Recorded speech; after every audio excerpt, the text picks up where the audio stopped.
나의 심심함과 외로움을 달래기 위한 방송. 듣는 당신도 그랬으면 하는 방송. 목소리로 상상하기입니다. 안녕하세요. 인다코입니다. 어, 비운의 에피소드 5화 여자 배구편. 네, 저의 아픈 손가락입니다. 놀라울 만큼 그 누구도 관심을 주지 않았다. 스포티파이 기준 조회수 29회. 네,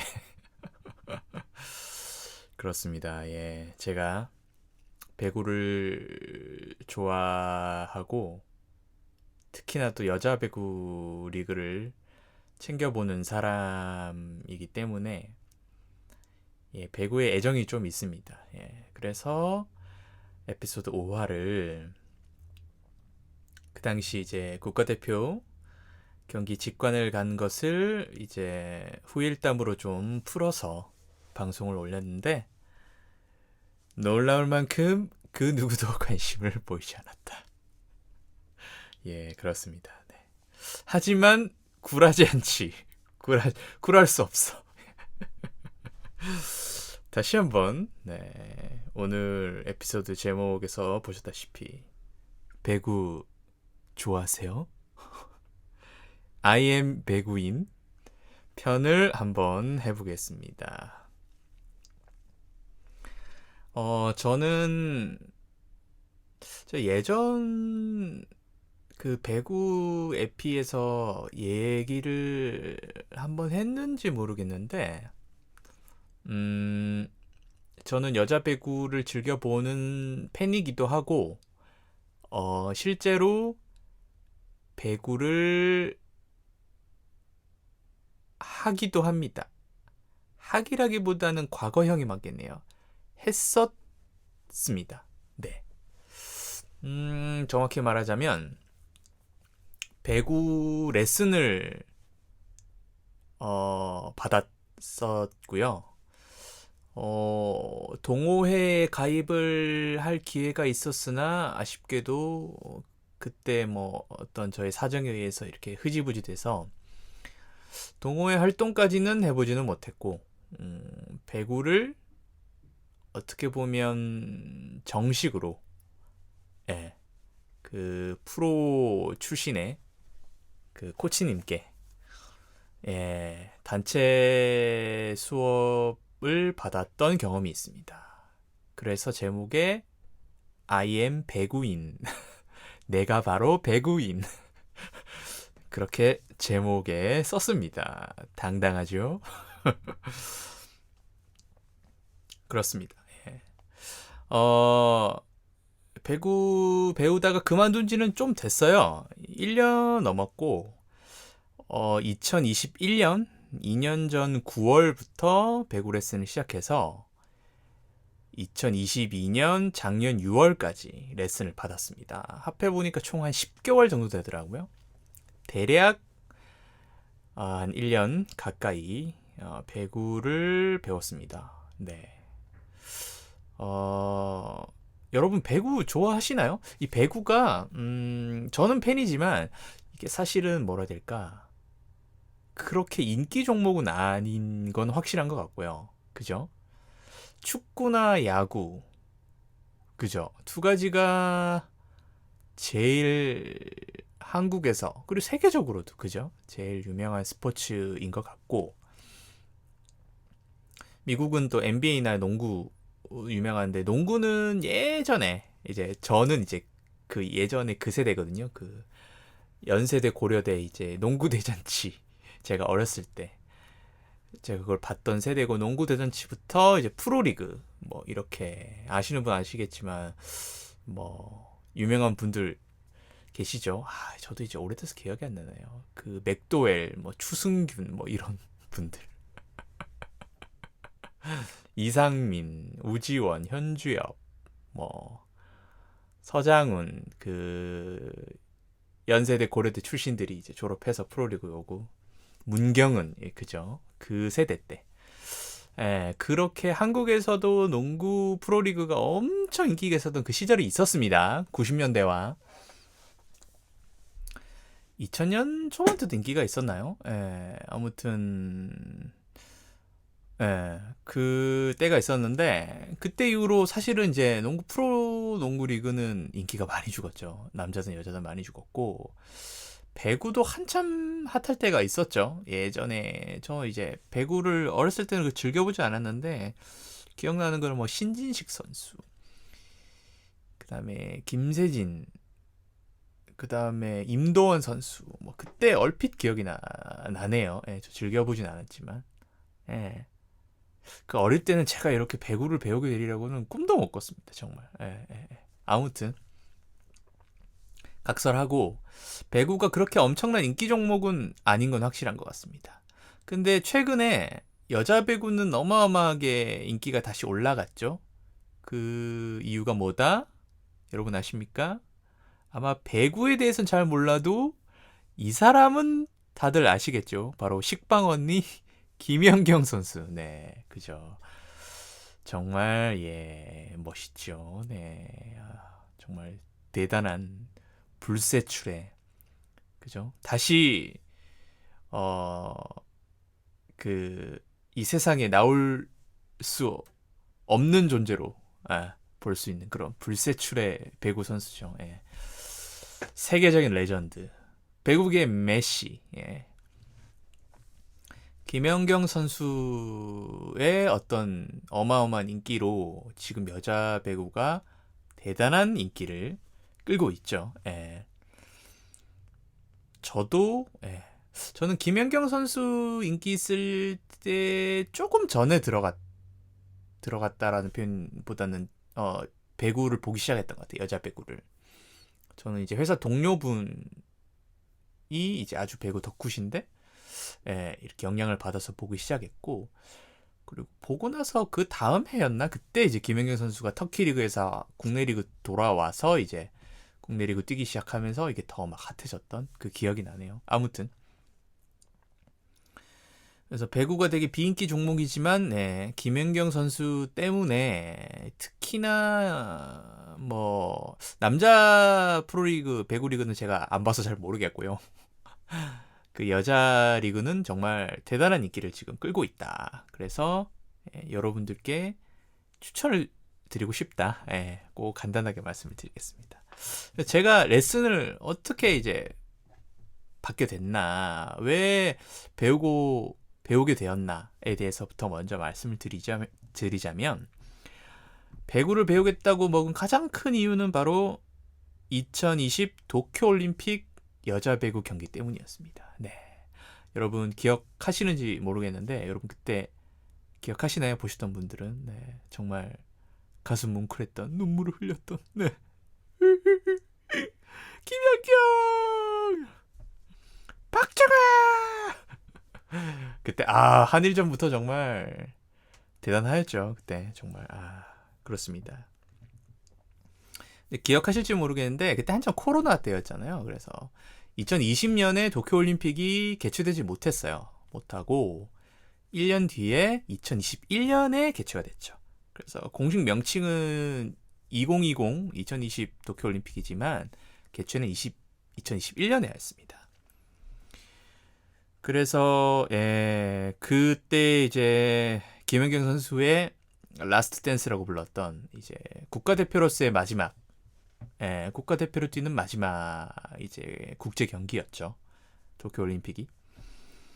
그래서 뭐 배구를 좋아하시지 않는 분도 이제 올림픽 때 경기들을 관심 있게 챙겨보신 분들은 그 여자 배구 4강 신화 기억하실 거예요. 그때 이제 그 경기를 보고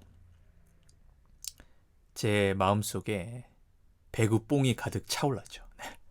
그 전부터 여자 리그는 보고 있었지만 그저 이제 팬으로서, 관전자의 입장으로서 이제 경기를 즐기고만 있었는데, 그때 줬던 그 희열과 기쁨이 너무 이렇게 차올라서 저 한번 배워보고 싶다, 저 희열을 느껴보고 싶다, 막 그런 생각이 들었던 거죠. 그래서 보니까, 제가 다시 찾아보니까 그때가 2021년 8월이었어요. 경기들이 있었던 때가. 그리고 바로 다음 달 9월 달부터 배구를 배우기 시작한 겁니다. 네, 아주 저도 참, 대단합니다. 저도 그냥 한 달 만에 이제 배구 레슨을 하는데 막 검색해가지고 배우게 된 거예요. 아무튼 그 수업을 신청해서 이제 갔을 때 신입으로 들어온 남자는 저랑 또 다른 어떤 남자분 한 분, 두 분이 있었던 것 같고 제 기억에 나머지 거의 한 뭐 7, 8명? 뭐 그 정도 되시는 새로운 신입분들 다 여자 부르셨어요.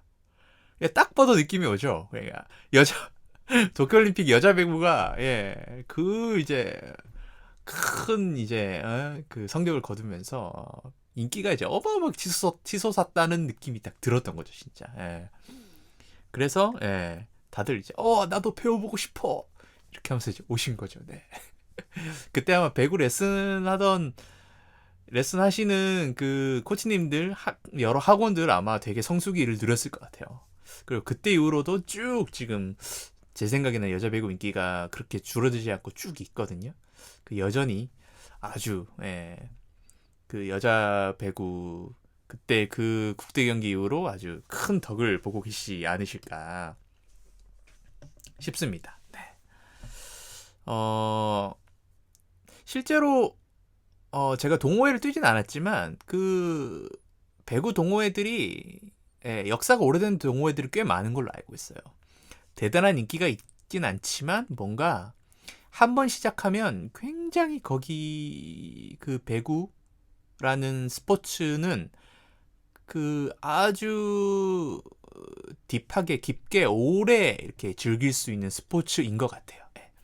그래서 배구 학원이나 레슨이라든지 그런 동호회라든지 그 어떤 풀뿌리라고 할까요? 그런 이제 어떤 단체들이나 그런 것들은 굉장히 튼튼하게 있었던 것 같긴 한데 이 올림픽을 계기로 더 이렇게 호황을 맞이했다. 더 인기가 올라갔다. 그렇게 볼 수 있을 것 같아요. 그래서 제가 첫 배구를 시작했던 이유는 바로 도쿄올림픽 여자 배구 경기 때문이었다.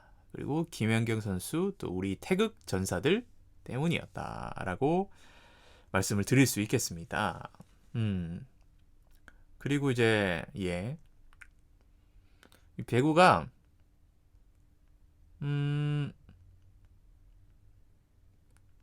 어떻게 제가 기억이 가물가물하네요. 첫날은 그냥 집에 있는 운동화랑 그냥 체육복 같은 걸 입고 갔었나? 그랬던 것 같은데 가물가물하네요. 수업을 듣고 나서 제가 옷이랑 신발 장비를 샀는지 가기 전에 조사를 하고 갔는지 기억은 잘 안 나는데 아무튼 생각보다 공으로 하는 구기 종목이라 어마어마한 장비가 필요하진 않은데 생각해보면 제일 중요한 거는 무릎 보호대가 정말 중요해요.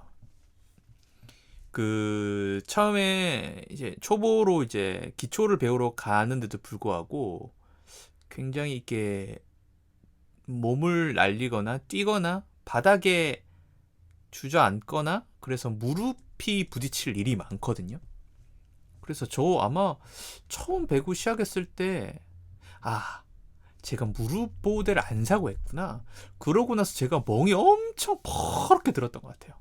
그때 제가 아마 사진 찍어 놓은 것도 있는데 뭐 아파서라기보다 이것도 일종의 추억이고 훈장이겠구만 이렇게 하면서 그때 멍이 시퍼렇게 들었던 사진을 찍어놨는데 그쵸. 초반에 그거 뭐 사야 될지 모르고 그냥 가가지고 막 경기 뛰다 보니까 거기 바닥이 이제 약간 나무 소재로 된 이렇게 나무 바닥처럼 이렇게 돼 있는데 거기 계속 무릎이 쿵쿵 박으니까 나중에 봤더니 그렇게 올라와가지고 아주 그래서 무릎 보호대 사는 게 굉장히 중요합니다. 혹시나 또 방송 들으신 분들 중에서 배구를 배워보고 싶다 관심이 생기실 분이 계실지도 모르니까 말씀을 드립니다. 뭐 옷 같은 경우에는 뭐 그냥 요즘에 뭐 여름에는 반팔, 겨울에는 좀 긴팔 입어도 되고 뭐 반바지. 요즘에 그 스포츠용 반바지들 있잖아요. 그 뭐라고 쇼츠라고 하나요? 좀 더 약간 짧은 그런 바지도 있고 뭐 위에 이제 티셔츠도 그렇고 요즘엔 기능성 그 땀 나면 이제 바로바로 이렇게 땀이 증발하게 되는 그런 메쉬 소재라고 하나요? 그런 소재로 된 옷들이 많아서 저는 나이키에서 샀던 것 같고, 그리고 뭐 기능성 티셔츠 같은 경우에는 인터넷에 싼 것들이 많으니까 그냥 싼 거 샀던 것 같고, 그랬던 것 같아요. 그거랑 이제 운동화는 좀 좋은 거를 사고 싶어서 배구화가 따로 있어요. 배구화는 제일 유명한 게 이제 아식스가 유명하거든요. 배구화가 있는데 저는 배구화보다는 농구화를 신고 하시는 분도 있다고 해서 저는 오히려 배구화는 좀 바닥이 평평하거든요. 근데 평평한 것보다는 조금 굴곡이 있는 걸 저는 신고 싶다는 생각이, 전 농구화를 샀어요. 농구화 언더아머에서 좀 저렴한 거. 예, 사서 그거를 신었죠. 예, 그거 신고. 예, 그렇게 했던 데 신발 위에 체육복, 그 다음에 예, 무릎 보호대. 예, 그 정도였던 것 같아요. 그리고 땀 닦을 수 있는 타월 같은 거 해서 이제 그 운동장 체육관 가서 신고 있던 신발 갈아 신고, 예, 준비하고 그렇게 했던 것 같아요. 예, 예, 예. 그런 게 필요합니다. 그래서 예, 그래서 첫 시간에 가서 이제 기초 수업을 들었죠. 가서 뭐 처음에는 이제 스트레칭하고 몸 풀고, 그 다음에 제일 기본적인 이제 언더핸드 토스. 여러분 그 학교 다닐 때 체육 시간에 한 번쯤 배구를 해보셨을 것 같아요. 요즘 어린 친구들이 오히려 더 많이 해봤을 것 같고, 저희 때는 체육 시간 때 이제 배구공을 이제 토스로 이렇게 몇 번 이렇게 하늘로 이렇게 떨어뜨리지 않고 이제 토스를 올리나, 공을 이제 쳐서 올리나, 그 횟수로 이제 점수를 매기기도 했고 시험을 치기도 했거든요. 그게 기억이 나네요. 근데 이제 저는 세대가 그 학교에, 중학교 고등학교에 그 실내 체육관이 없었던 세대였어요. 그래서 그냥 바깥에 있는 야외 운동장에서 그거 시험을 쳤던 기억이 나고, 그래서 제대로 배구라는 거를 즐길 수 없는 환경이었어요. 실내 체육관에서 코트가 있고 네트를 세울 수 있고, 그물이죠. 네트를 세워서 이렇게 할 수 있는 환경이 있었으면 저희도 배구 경기도 하고 했었을 텐데, 저희 때는 그냥 체육 그 과정에서 배구라는 종목을 경험하게 될 때 경기는 전혀 못 해보고 언더토스 이것만 연습해서 뭐 몇 개 하는지 점수 매기고 배구란 이렇게 하는 거다 배우고 그러고 끝났던 것 같아요. 근데 제가 알기로는 요즘에 이제 나이 어린 세대분들은 학교 다닐 때 기본적으로 실내 체육관이 다 이제 만들어져서 거기서 수업을 하던 그런 세대였죠. 그러니까 배구 경험이 아마 저보다 더 많으실 것 같아요. 예. 그때 수업 때 한 번쯤은 배워보셨던 언더핸드 토스.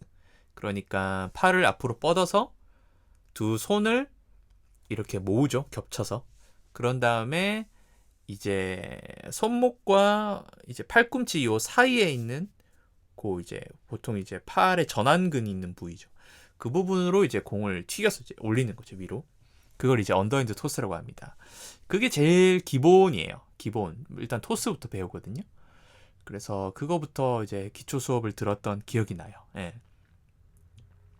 줄여서 언더토스 뭐 이렇게 부르기도 합니다. 하고 아무튼 그렇게 기초 수업을 듣고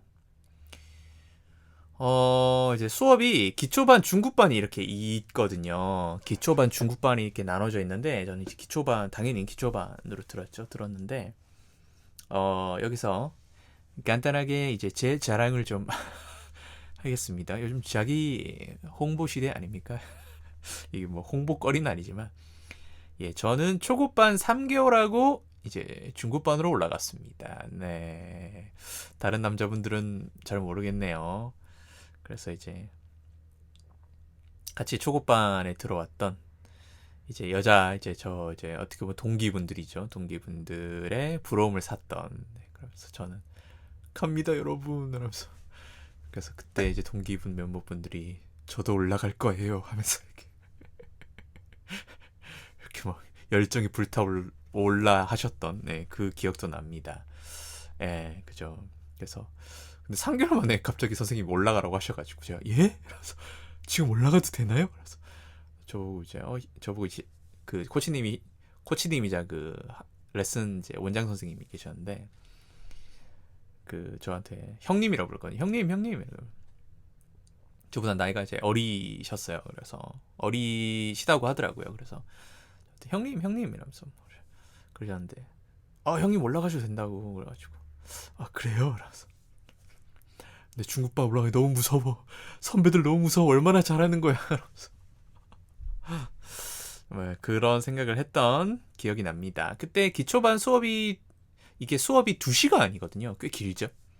그래서 1시간을 이제 스트레칭하고 기초 연습하고 나머지 1시간은 이제 초보들이라 경기는 제대로 안 되지만 이제 코트를 나눠서 이제 공을 막 어떻게든 토스로 넘기기도 하고 이제 주고 받으면서 공을 이제 떨어뜨리면 이제 점수를 잃는 경기니까 배구가 어떻게든 악착같이 안 떨어뜨리기 위해서 막 받아서 막 뛰어가서 올리고 이렇게 막 이렇게 네트 넘기고 하는 그 연습 경기를 했거든요. 이제 그렇게 하는 게 이제 경기 감각도 조금씩 익히고 이제 실력이 빨리 느는 방법인데 뭐 프로 배구처럼 6대6 프로 경기는 한 팀도 6명이 이제 넷 코트에서 뛰거든요. 6대6을 하지 않습니다. 6대6을 하면 중간에 구멍이 너무 많이 비어서 경기가 진행이 안 돼요. 초보들은. 그래서 원래는 이제 아마추어들은 9인제라고 9명씩 들어가서 경기를 해요. 9인제 경기를 하거든요. 아마추어 경기는 6인제가 없어요. 프로리그처럼. 9인제로 하는데 저희는 그런 거 없습니다. 12명, 15명씩 막 한 코트에 들어가가지고 그때 이제 중학생들 어린 학생들 중학생들 와가지고 이제 기초반에 수업 듣고 했거든요. 그래서 그 친구들이랑 같이 들었어요. 성인들도 같이.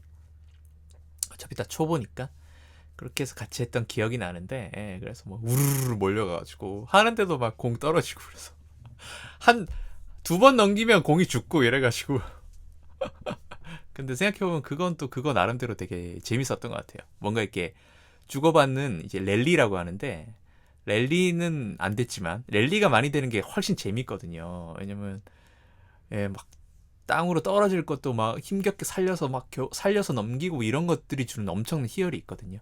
랠리도 재밌지만 지금 생각해보면 그때 막 한 번, 2번 넘겼는데 떨어지고 했던 그리고 서로 막 저걸 내가 받아야 되나 안 받아야 되나 고민하다가 아무도 받지 않는 그런 순간들 그런 것들도 되게 추억으로 남아 있습니다. 나중에 중고반 되면 그런 게 어딨어요. 놓치면 막 분해가지고 막 안타깝고 막 나중에 막 그렇게 되거든요. 그렇습니다. 그래서 어디까지 얘기했지? 그래서 아무튼 기초반 3개월하고 제가 중급반에 가게 되었습니다. 그래서 그 순간 이제 큰 착각을 했죠. 어쩌면 나 배구에 재능이 있을지도? 여러분 만화 하이큐라고 하시나요? 일본 만화인데 그 배구 만화거든요. 애니메이션도 있고 저는 이제 알기만 알고 보진 않았어요. 몇 개 이제 넷플릭스인가 있을 거예요. 넷플릭스였나 웨이브였나 있는데 좀 보려다가 하는 게 재밌지 보는 건 재미가 없어서 몇 개 보다 하차를 하긴 했는데 아무튼 그 만화 주인공이 히나타라는 주인공이 있어요. 플레임은 모르겠는데 그 친구가 되게 단신이거든요. 배구를 하기에는 단신의 선수인데 고등학생인데 그 친구가 이제 보면 이제 거기서 결국 천재로 나와요. 키는 작은데 점프력이 어마어마하고. 그래서 그 순간 혹시 나 만화 하이큐 히나타일지도? 그런 오바삼바를 하면서 그런 착각을 하면서 배구에 푹 빠졌지요. 참고로 왜 히나타냐? 저도 키가 작습니다. 이건 히나타일지도? 자세한 수치는 밝힐 수 없지만 저의 마지막 자존심이라 밝히지 않겠습니다. 아무튼 그렇습니다. 그래서 3개월 만에 중급반으로 올라가서 무시무시한 형님들을 만나게 되었다. 사실 올라갔더니 뭐 형님들도 아닙니다. 배구로선 형님이죠. 배구로선 형님 누나들이죠. 선배들. 하지만 나이는 제가 제일 많았기 때문에 다들 저보다 어린 친구들이었다. 20대들, 30대 초반 뭐 이런 분들. 하지만 다 이제 오래 하시고 아주 잘하시는 그런 분들과 함께 하였지요. 네, 그렇습니다. 여러분 뭐 배구에 대해서 좀 아시는 분들은 아시겠지만 아까 설명드렸던 언더핸드 토스와 오버핸드 토스가 있거든요. 오버핸드 토스는 어떤 거냐면 아까는 팔을 뻗어서 두 팔을 모아서 이렇게 이 전완근이 있는 이 부위로 팔꿈치와 손목 사이에 있는 그 팔 부위로 공을 올리는 거잖아요. 오버핸드는 뭐냐면 이거를 목소리로 상상하기니까 어떻게 설명을 드릴 수 있을까요? 팔을 뻗어서 두 손을 겹치는 게 아니라 팔을 뻗어서 손바닥을 바깥쪽으로 보이게 손등을 제가 볼 수 있게 이렇게 뻗은 다음에 그 엄지와 검지를 양쪽 두 손을 이렇게 합해서 삼각형을 만드는 거예요. 붙여가지고 엄지랑 검지만 딱 두 손을 붙여서 그러면 이 삼각형 모양이 되죠. 그렇게 해서 살짝 뗀 손은 이제 손가락 그대로 편 상태로 엄지와 검지를 붙여서 삼각형을 만든 다음에 다시 살짝 떼면 그 모양이 딱 생기죠.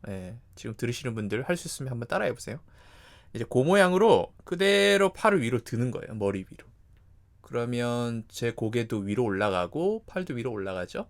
그 상태로 누군가 상대편이 서브를 해서 공이 넘어오면 누군가 언더토스로 그 공을 받죠. 그걸 리시브라고 하거든요. 리시브. 영어로 리시브가 받다죠. 똑같습니다.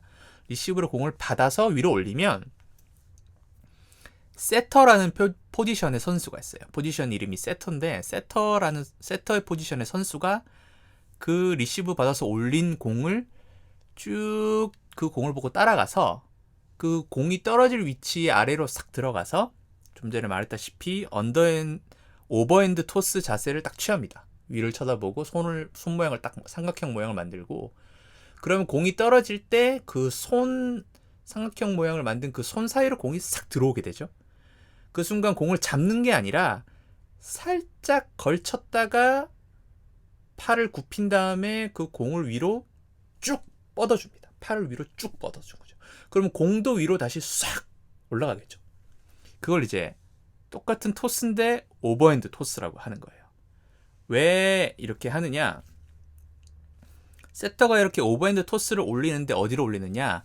이제 스파이크를 해야 되는 공격수한테 올리거든요.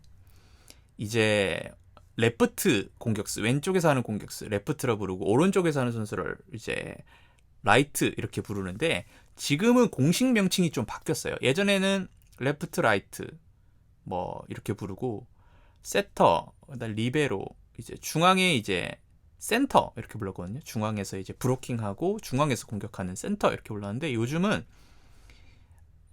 레프트를 아웃사이더 히터라고 부릅니다. 그리고 오른쪽에 있는 라이트를 이제 아포지 스파이커, OP 줄여서 어포지 스파이커 이렇게 부르고 중앙에 센터 블로킹하고 키가 아주 이제 선수들 중에서 같은 팀 중에서 아주 큰 선수들이 거기 이제 있는데 미들 블로커라고 부릅니다. MB 줄여서 이렇게 부르고 미들 블로커라고 부릅니다. 세터는 똑같고 뒤에 전문 수비수 이제 리베로라고 부르는 전문 수비수가 있고요. 그렇습니다. 그래서 다시 이야기로 돌아가자면 간단한 포지션 설명을 이렇게 드렸고 이야기로 돌아가자면 세터가 그 공을 아웃사이드 히터나 어포짓 스파이커 한테 공격수한테 공을 뿌려주는 거예요.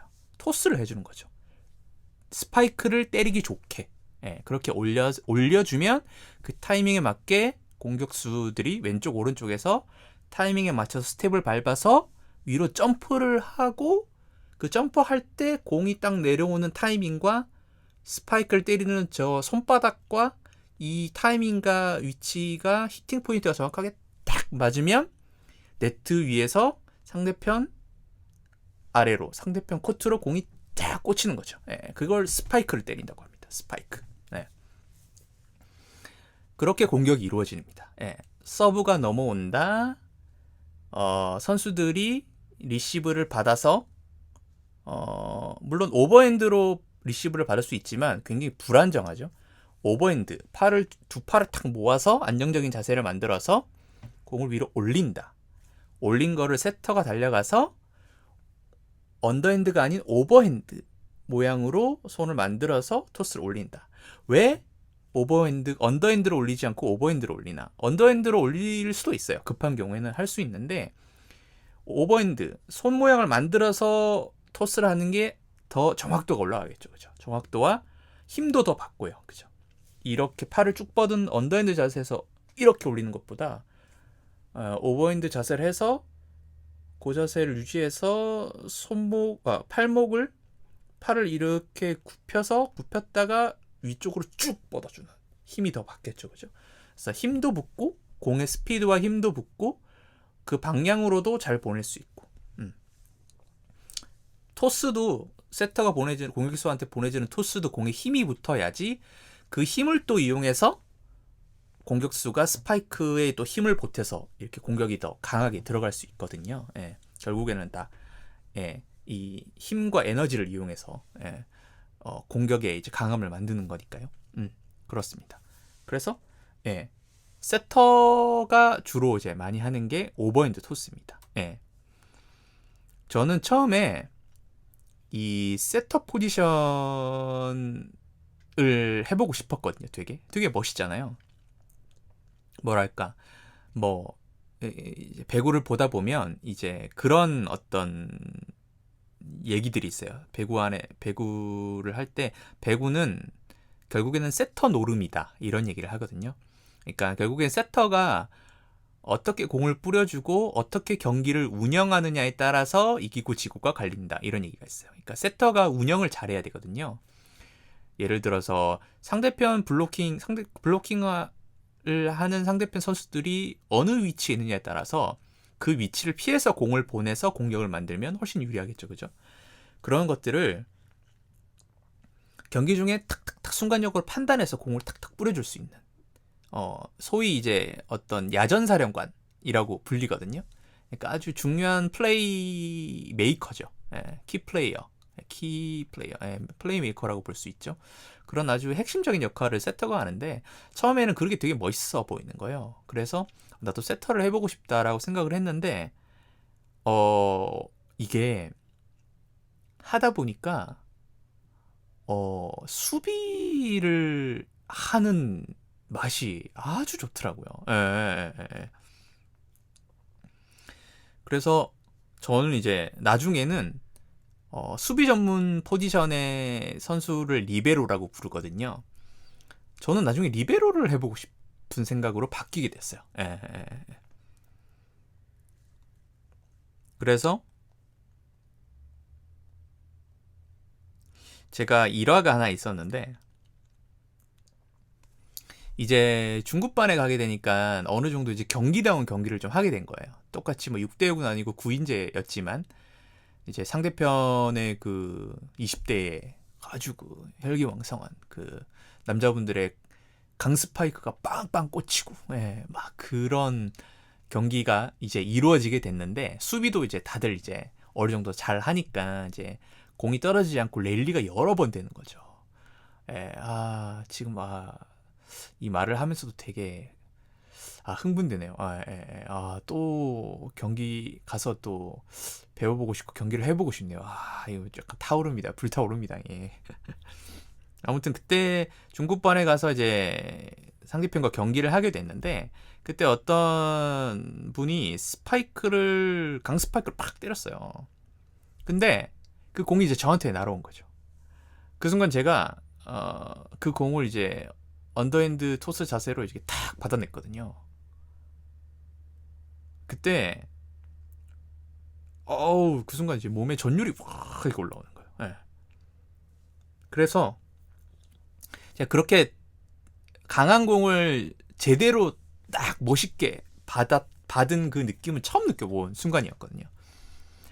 그래서 딱 받았는데 공이 이제 뭐 어디 잘못 튀지도 않고 딱 정확하게 이제 위로 쫙 뜬 거예요. 이제 세터가 달려가서 이제 그걸 딱 이제 올려주기만 하면 되는 거예요. 근데 제가 이제 탁 받아서 이게 공이 위로 탁 올라가는데, 그 순간에 경기 중이잖아요. 경기를 하게 되면 뭔가 제가 수비를 하게 되면 이제 그 다음 동작을 준비를 해야 된단 말이에요. 예를 들어서 뭐 저희 공격수가 세터가 올린 공을 받아서 공격을 했는데 상대편 이제 선수들이 블로킹을 할 수 있잖아요. 이제 스파이크 공격을 막는 거죠. 손을 위로 점프해서 뻗어서. 그러면 그 공이 맞고 저희 코트로 떨어질 거 아니에요. 저희 코트에 닿으면 저희가 실점을 하는 거죠. 그걸 방지하기 위해서 우리 편이 공격을 할 때 나중에 배구를 한번 보세요. 공격을 할 때 공격하는 거를 뒤에 선수들이 지켜보고 있지 않습니다. 뭘 하냐면 블로킹에 맞고 떨어질 걸 대비해서 그 떨어질 공을 받으려고 선수들이 네트 앞쪽으로 이동을 합니다. 예. 그 수비를 더 가까운 그게 블로킹이 맞고 아주 빨리 떨어지니까 그러니까 제가 수비를 하고 나서 앞으로 이렇게 이동을 하는 그런 이제 연습을 해야 되는 거죠. 연습이 아니라 그렇게 해야 되는 거죠. 그 다음 동작이 있는데 제가 이렇게 멋있게 받아낸 게 처음이고 공을 탁 받아서 이제 너무 이제 멋있게 탁 받아서 위로 쫙 올라가니까 그걸 제가 가만히 서서 감상하고 있었던 거예요. 얘기하다 보니까 너무 부끄럽네. 그 순간 난 너무 멋있는데? 근데 이게 되게 웃긴 게 뭐냐면 그때 그 코치님이 정확하게 저의 그런 모습을 파악을 한 거예요. 그러니까 이게 배구를 배우다가 그 어느 순간 이제 실력이 조금 쌓이고 이런 쾌감의 순간을 딱 처음 맛보는 순간이 있단 말이죠. 그러니까 이게 저뿐만이 아닌 거예요. 코치님은 이런 사람을 이제 얼마나 많이 봤겠습니까? 그때 코치님이 저한테 형님 멋있는 나에게 취하면 안 돼! 이렇게 가만히 있으면 안 돼! 이렇게 외치시는데 순간 민망해가지고 얼굴이 빨개지면서 빵 터졌던 기억이 나요. 그래서 같이 했던 그 동료분들도 막 빵 터지고 그래서 얼굴이 되게 화끈화끈했던 기억이 나는데 근데 약간 그 짜릿한 그게 그때 희열이 이제 어마어마하게 와가지고 저도 순간 이제 멈춘 거죠. 얼음이 된 거죠. 와, 나 너무 멋있는데? 그리고 이거 너무 재밌는데? 너무 짜릿한데? 그랬던 거죠. 예. 그래서 그때 한번 코치님에게 한번 지적을 받았다. 아주 촌철살인 한 방을 맞았다. 네네네. 그래서 이제 경기에 집중을 해야 되는데, 예. 그래서 그 다음부터는 그 희열의 기쁨은 잠깐 느끼고 이제 바로 정신 차리고 경기에 집중하게 하였습니다. 네네네. 그래서 제가 그때 그거를 느끼고 배구의 맛을 느낀 거죠. 이런 맛이 있어요. 그러니까 공격을 해서 공격 포인트를 내는 기쁨도 분명히 있죠. 이제 상대편 코트에 아주 강한 스파이크를 때려서 시원하게 바닥에 팍 꽂히고 상대의 수비도 이제 실패하는 그런 이제 점수를 얻어내는 쾌감도 있는데 이게 상대의 강한 공격을 받아내고 무너지지 않고 받아내고 그 공을 살려서 다시 우리의 공격권으로 만드는 이 수비의 기쁨이 아주 크더라고요. 그래서 배구는 이게 한마디로 요약하자면 공이 바닥에 떨어지지 않게끔 계속 위로 띄워야지만 이길 수 있는 경기예요. 그러니까 우리 코트에 넘어와서 공이 바닥에 떨어지면 지는 거죠. 그래서 저희 코치님은 어떨 때 이제 그런 비유를 많이 쓰셨죠. 이 공이 아니라 폭탄이라고 생각해라. 너희들 이게 폭탄인데 바닥에 떨어지면 터지는 거야. 그러면 너희들 이 공을 가만히 보고 쳐다보고 있겠어? 어떻게든 악착같이 달려서 공을 위로 띄우겠지. 받아내겠지라고 하셨거든요. 근데 그렇게 생각을 마인드를 먹게 되면 경기할 때 어떻게든 더 막 적극성이 생기고 그렇게 하다 보면 더 막 훈련이 돼요. 막 실력이 느는 거죠. 그런 것처럼 이 배구는 공격을 해서 점수를 내는 것도 중요하지만 뭔가 핵심은 이 공이 죽지 않게 살려내는 그 맛이 있는 거예요. 그래서 이 수비할 때 이 기쁨이 어떤 기쁨 같냐면 내가 얘를 죽지 않고 살려냈어. 막 이런 생각이 드는 거죠. 얘 살려냈다. 그래서 그게 주는 희열이 정말 어마어마합니다. 그래서 그 맛을 제가 봤던 것 같아요. 그래서 제가 나 리베로 하고 싶다. 나중에 여기서 연습해서 실력이 붙어서 동호회 가게 되면 정말 멋있는 수비수가 되고 싶다. 예, 그런 생각을 했던 것 같아요. 예. 절대로 제가 키가 작아서 그런 게 아닙니다, 여러분. 예? 여러분 오해하지 마세요. 제가 키가 작아서 스파이크를 하기 힘든 키다? 절대 그런 거 아닙니다. 점프했는데 네트가 너무 높아서 공격하려고 팔을 뻗었는데 공을 스파이크 치기가 어려운 키다? 절대 아닙니다, 여러분. 절대 아니에요. 오해 마세요. 그래서 제가 수비를 리베로를 하겠다는 게 아닙니다. 여러분 오해 말아주세요, 제발. 그렇습니다. 예. 얘기하다 보니까 새록새록 또 기억이 또 살아나네요. 예, 예. 그리고 또 기억이 나는 게 첫 수업 듣고 처음 가서 수업을 듣고 제가 토요일 날 주말 수업을 들었거든요. 그 다음 주 토요일에 이제 수업이 있겠죠. 한 주가 비잖아요. 제가 거의 한 4일, 5일간을 제대로 걷지를 못했습니다. 첫 수업을 듣고. 당연히도 저는 배구 레슨 전에는 거의 운동이라는 걸 하지 않고 살아온 사람이었어요. 예. 그러니까 얼마 전 그 에피소드였던 PT 레슨 그거 또한 2023년 올해 한 거잖아요. 그러니까 그때는 배구 배우기 전에는 운동이란 걸 아예 안 하고 살았던 사람이었죠. 뭐 바깥에서 러닝도 안 하고 심지어 걷는 것도 싫어하는 사람이었어요, 저는. 그러니까 당연히 몸의 근육이라는 게 이제 생존을 위한 근육 정도밖에 없었을 때였죠. 예. 그래서 제가 첫 수업을 듣고 첫 수업을 그 2시간 했잖아요. 뭐 특별히 한 것도 없어요. 뭐 스트레칭하고 이제 공이 오면 공 자꾸 토스하고 하는데 토스가 그냥 팔만 움직이는 게 아니라 기본적으로 하체 자세가 이제 다리를 벌리고 무릎을 살짝 굽혀 있어요.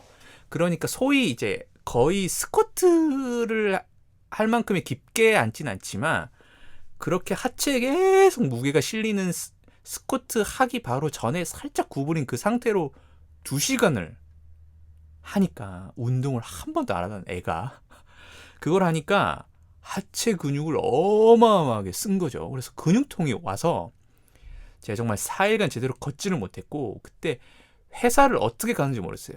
그러니까 회사를 매일매일 가는 그 루틴이 있잖아요. 그러니까 그때 가던 제 속도로 걷지를 못하니까 지각할까봐 어찌나 겁이 났는지 정말. 예, 그만큼. 그리고 이 화장실에 가서 앉거나 의자에 앉거나 침대에 앉거나 침대에 이제 앉아서 누우려고 하거나 그때 정말 어디 벽이나 팔로 이제 벽을 짚지 않으면 앉을 수 없는 상황이었어요. 일어날 때도 마찬가지고. 아예 그냥 하체가 너덜너덜하게 나가가지고 제가 정말 일평생 제가 뭐 등산을 해본 적도 있고 뭐 어렸을 때 막 했을 거 아니에요. 그 어떤 그것보다 2시간 배구 수업을 듣고 정말 제대로 앉지를 못했습니다. 정말 팔로 어디를 짚지 않으면 아마 넘어져가지고 고관절이 이제 뼈에 금이 갔을 거예요. 바로 그냥 자빠져가지고 뒤로 넘어가가지고 그 정도로 하체에 힘이 안 들어가는 거예요. 완전히 다 소모가 돼가지고 그 기억이 아직까지 납니다. 그래서 무릎이나 여기는 막 피멍이 들고 막 그때 정말 농담이 아니라 정말 죽을 뻔했습니다, 진짜. 정말 여러분 평소에 운동 꾸준히 하십시오. 갑작스러운 얘기인데 안 하다가 무리하면 진짜 고생합니다. 근데 그것도 이제 한 주, 2주 지나다 보니까 근육이 붙는지 이제 뭐 2시간만으로는 근육통이 오지 않아요. 이제 재밌다. 재밌을 정도의 운동이 된다. 그랬죠. 그리고 그때 또 배구가 또 유산소잖아요. 유산소 운동이잖아요.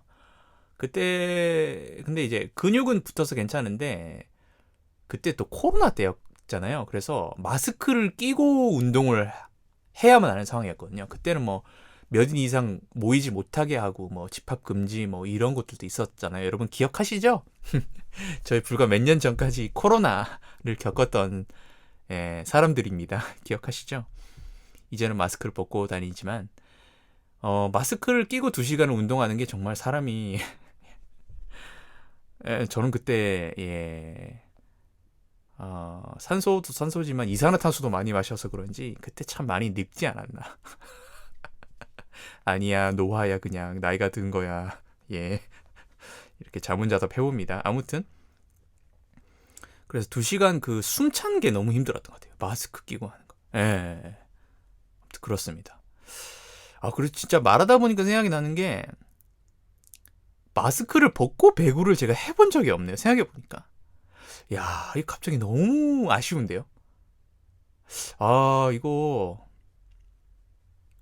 이건 좀 제 개인적인 얘기인데, 제가,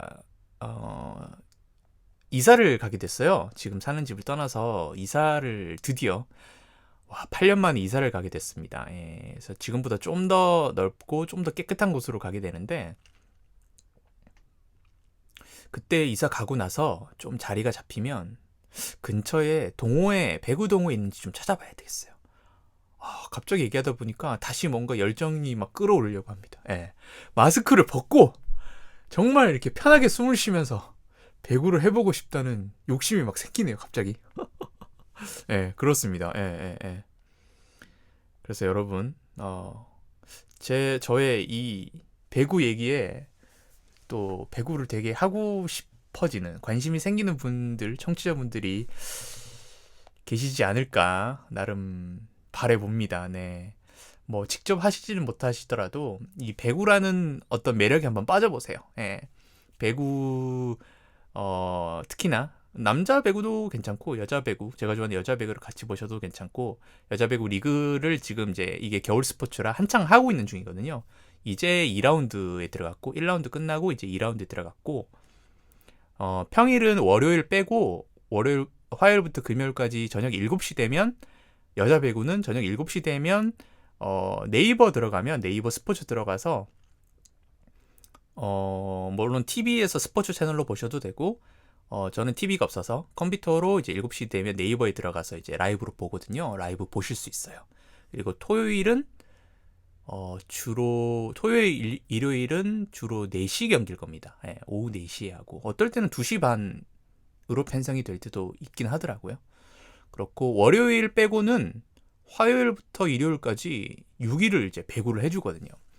매일매일 뭔가 즐길 수 있는, 우리 굳이 OTT 예능이나 이런 것, 시리즈물, 뭐 이런 영화나 드라마 이런 것뿐만 아니라 스포츠도 매일매일, 주 6일 동안 매일매일 볼 수 있는 볼거리가 있다는 게 되게 큰 즐거움이고, 경기를 보다 보면 매력에 빠지실 거예요.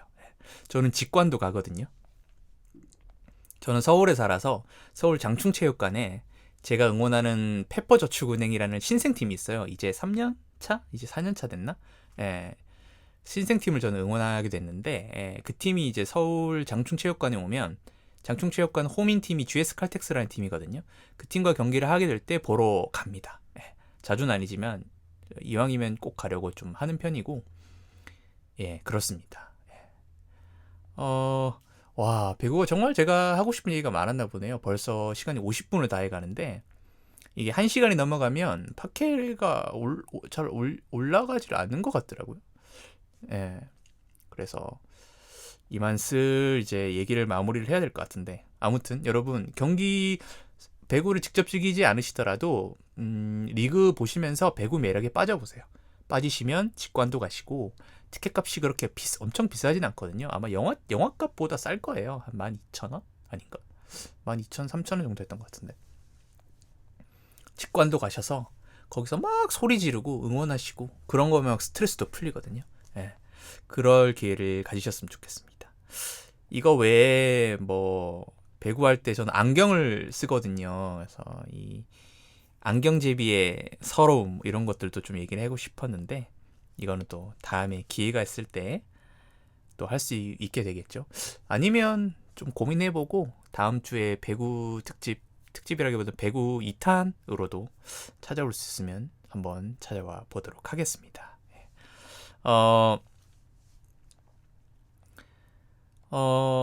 그러면 오늘 방송은 여기까지 하겠고요.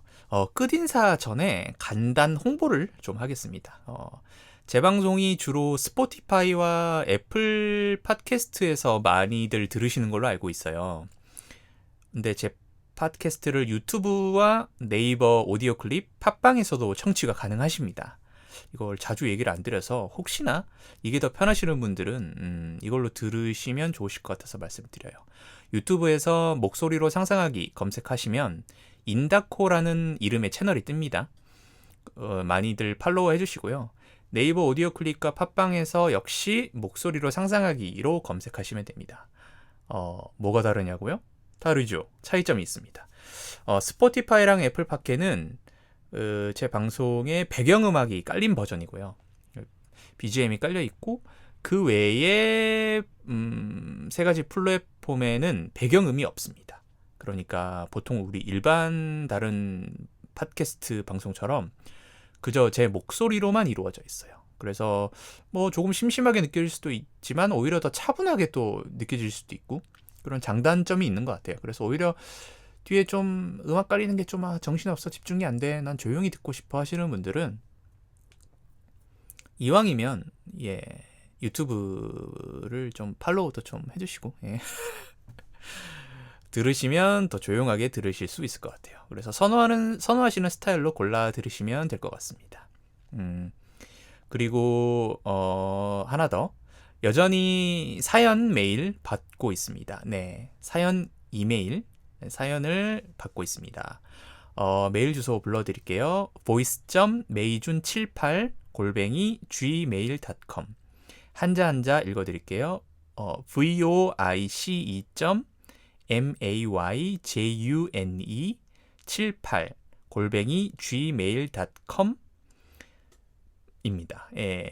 목소리 할 때 voice 그리고 메이준 78@gmail.com입니다. 여기로 사연 보내주시면 제가 사연 소개해 드리니까요. 많은 참여 부탁드립니다. 그럼 이제 진짜 끝인사를 하겠습니다. 2023년 11월 22일 에피소드 23번째. 배구 좋아하세요? I'm 배구인 편은 여기까지입니다. 그럼 다음 주에 새로운 에피소드로 찾아오겠습니다.